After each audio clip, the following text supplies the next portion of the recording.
нь үлдэнэ гэж бодож ирээгүй л дээ. Одоо өгж байгаа боловсролын агуулга тэгээд тэр тавьж байгаа шаардлагын хувьд аягүй чанартай гэх юм уу. Тэр чадвар байхгүй бол юун дээр ч явахгүй.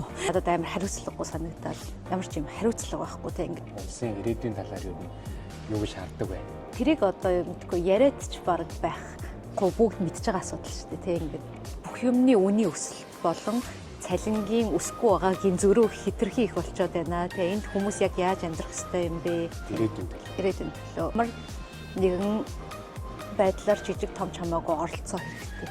Өвөл нь яваад чамаагүй л байх хэрэгтэй гэж боддог. Үнсрэг байна гэхээр ер нь юу юм гэдгийг тэр концептыг нь ойлгохгүй байна гэж бодож байгаа гэх юм уу? Бид нэр үнсрэг үзэл гэж юу юм гэхээр ингээд гинтэл ийм цэцэг шиг ургаад гараад ирсэн хүмүүс биш шүү дээ бид нар те нэг юм хаан чамаагүй гинтэл унаал те ингээл тэнгэр мэнгэрээс унаал тийм биш юм чинь удам буксаага мэдэж хүндлэх ёстой хаанаас гарч ирснээ өөрөө санах ёстой одоо ямар байдлаар ямар хүмүүс бидний төлөө золиос гаргаад энэ улс ингэж явсаар байгаад тэр дээд удмаасаа явсаар байгаа та хүн болж төрсөн бэ гэдгээ амар сайн санах ёстой бүгд ингээд амиа хохолоо явчих юм бол одоо тэрэн дээр одоо хин гол нь тэрийг бүр ингэж өөрийгөө золин барин байж хийх юм бэ тэр өөрчлөлтийг те